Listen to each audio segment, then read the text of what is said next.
Welcome back everyone to my Let's Play of Final Fantasy V, the 4-job Fiesta for T&V Small Critter Rescue.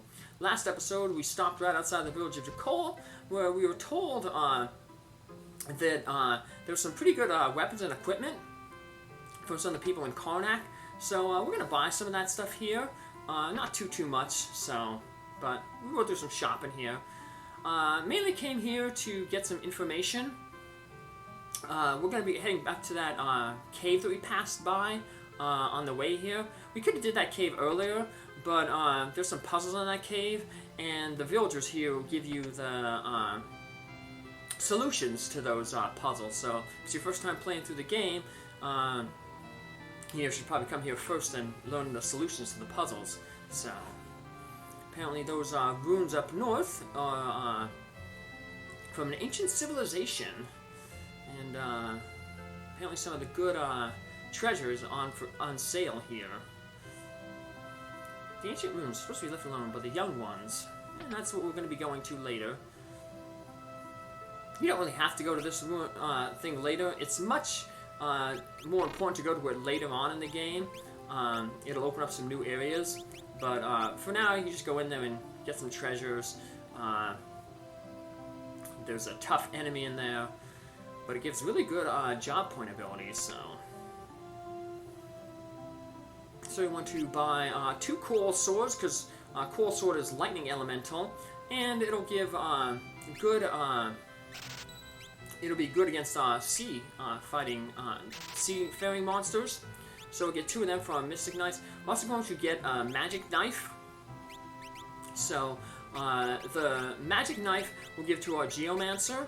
And now the bell, it's a little weaker than the Guardian Knife, but the Mage Master, she gives +1 to magic power, and the Geomancer's terrain effect is based on magic power, so we want to boost that up, because mainly the Geomancer is going to be using that terrain, not going to be attacking.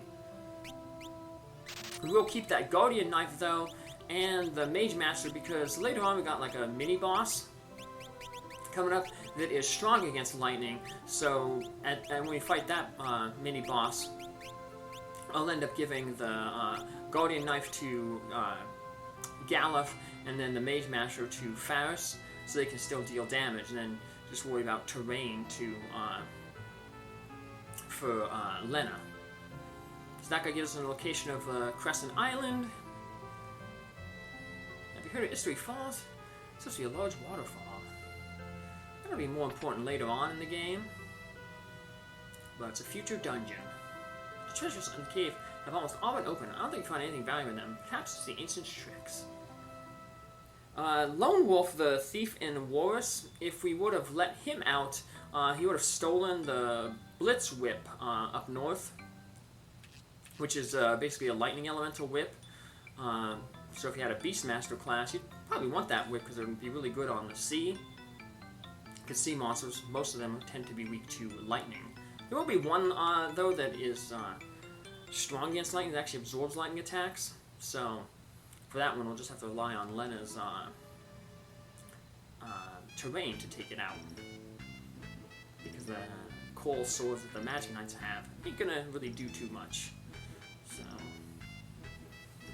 So now the dancer here breaks the 4th wall and tells us to dance along with her, Galuf, and the one man who was outside, who was on the stool, off stage. We have a little dance. And we got another piano played. So the importance of playing the pianos will become more apparent in the next town, in Crescent Town. So this is a tells you when we go to the wall at the end of the cave to climb up. Another guy gave us a solution to one of the puzzles. He's like, wait for the, when there's a line of skulls, wait for the right one to appear, and that'll be the one to have to push. And I'll show that puzzle when we get to it, but we don't need to buy any items, we got all the stuff that we need. And now we're just going to head back up, on with the information and our new equipment. We're going to head back up to that ancient ruins, that cave that we passed by. There's only 2 types of monsters in the ancient ruins. the Nut Eaters from the beginning of the game, and then a palette swap of them, the Skull Eater. And those are really tough, but they hit hard, they have really good evasion, but they tend to just run away. And if they run away, you get, you don't get any experience or gold, but you do get the job point abilities, and they give 5 job point abilities, so pretty nice.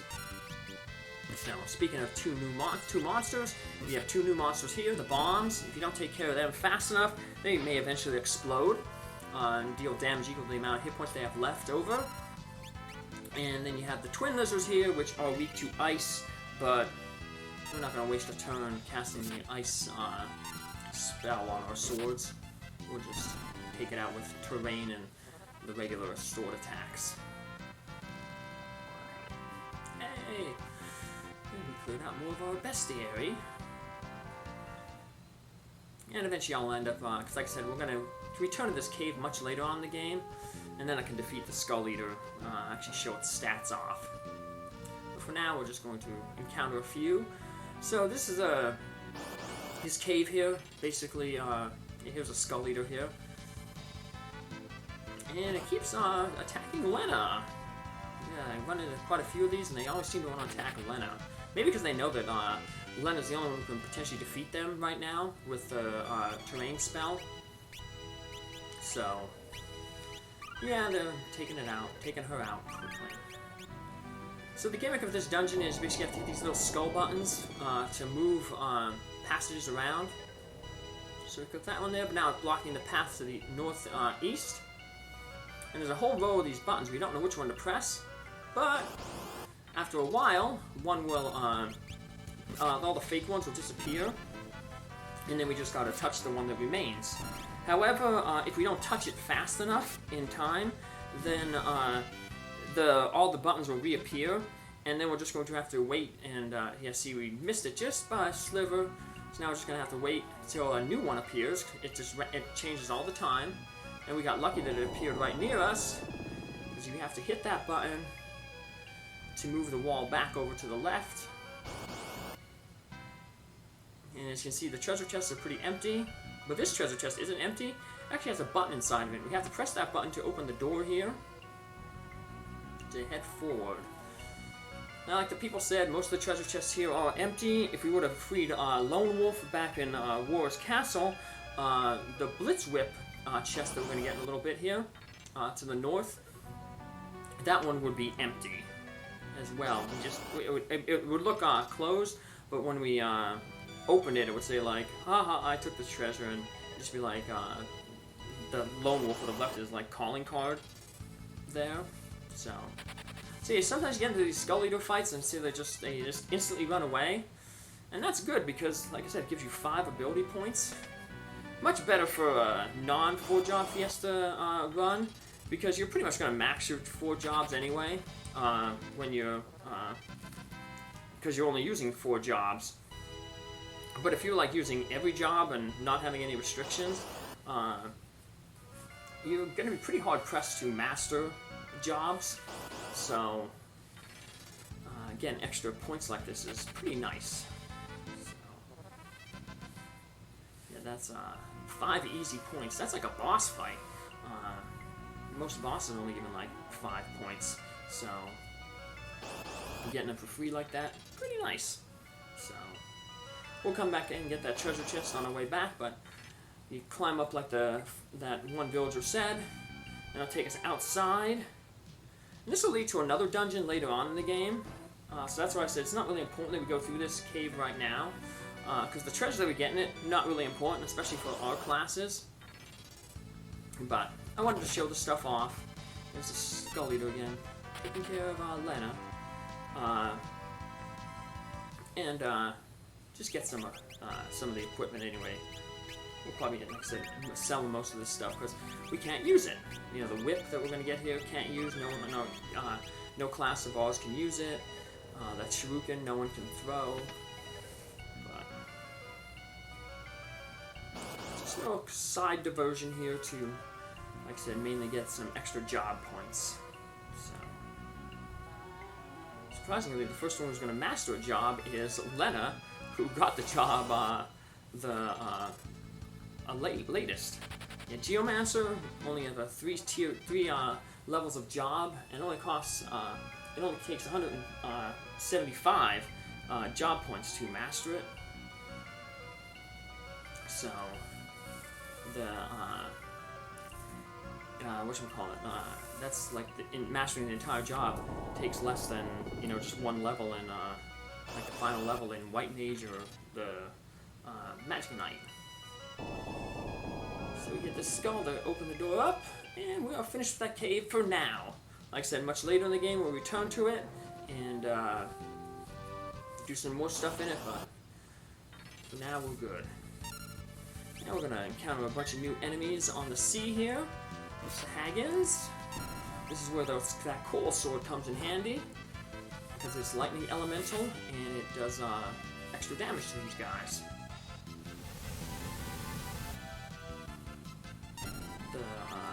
Surprisingly, like the tsunami, a lot of times you figure that there being water enemies, that they might gain hit points, be healed by getting hit by water, but no, it's not the case. Tsunami is pretty good because one of the enemies that we're going to be encountering on the sea, these birds, they have really good evasion and they're really hard to hit with physical attacks. And terrain is really our only magical attack that we got. Because, the White Mage obviously doesn't have attack magic. Eventually they'll get their final spell will be an attack magic, but for the most part, they're just, their magic is all healing. So here's the Thunder Immons. They absorb lightning. So if we hit them with the pool swords that Lenna, that the Faris and Galuf have, it would just heal them. So let me do a switch out here to the Guardian knife. Deal some extra damage. But I'll mainly just rely on the terrain ability to finish these guys off. Like I said, terrain will be really good against those birds because they have such good evasion. Yeah, that's the one time that sometimes elemental weapons are bad when you run into an enemy that absorbs that element. But that's why it's always good to keep extra weapons on hand. That's why I'm keeping that Guardian knife and the having the Mage Masher, so that when I fight that mini boss later on, it absorbs thunder. My guys will still have an attack. Down from Faris. So here's these Sea Avises. They don't have a lot of hit points. Like I said, they evade so well that it's really hard to even hit them to take out that 25 hit points. But they're not good at dodging magic, so if you have a magic class like a Black Mage or a Summoner, use Black Magic on them, or Summon Magic on them, or in our case we just use the terrain. And here we are in the Crescent Island. So we're going to step into the village here. And as soon as you step into the village and talk with this guy, you get a little cutscene coming up. Oh, here it comes, another earthquake! And the worst part about this earthquake is it is going to swallow our ship. What? The ship? So yeah, if we step outside, we get a little cutscene showing that the ship is sinking. So right where the edges of the sea are, a little whirlpool appears. And it takes our ship down. Uh-oh, so we're stuck here, it looks like. Well, while we're stuck here, we might as well make the most of it, and maybe the villagers have something to say. Earthquakes often occur on this island, and then whirlpools appear. So your boat was swallowed by a whirlpool. Ha ha ha. That's very unlucky. This island is marvelous. Crops grow without us doing a thing, and even if it hardly ever rains, there's plenty of water. It's a great harvest this year, too. That's thanks to the blessings of the soil. So it sounds like this place might be blessed by a crystal, potentially the Earth Crystal. So, nothing new there to buy. That bard thing, one of the interesting things about that is it prevents you from being silenced. Bards sing. That's a job we can get from the flame crystal. We're actually going to get it pretty soon here. Remember those two crystals that flew off into the when the fire crystal exploded? Those shards ended all the way out here. Sounds like unusual sounds coming from the ground. It's scary.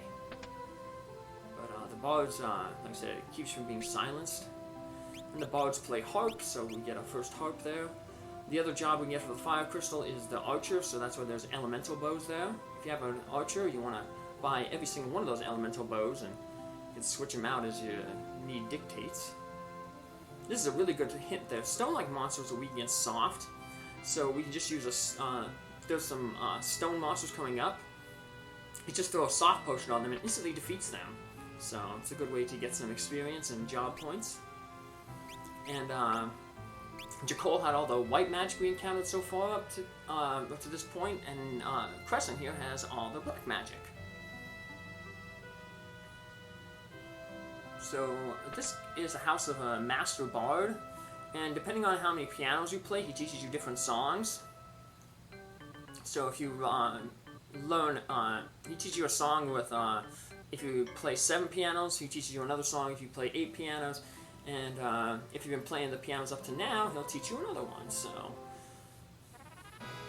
this is our first bard song, life song. And like I said, we'll visit him later on in the game as we play more pianos, and he teaches more songs. Not that we can use any of them, but, you know, it's all good for going 100%. So, we learned that there was a black chocobo. Someone saw a black chocobo down here in this forest. And we know that black chocobos can fly, so maybe that's our ticket off this island. But we'll have to see if that is really true, if there really is a black chocobo down here in this forest. And we'll do that in our next episode. Take care, have a good one. Thanks for following along. Bye.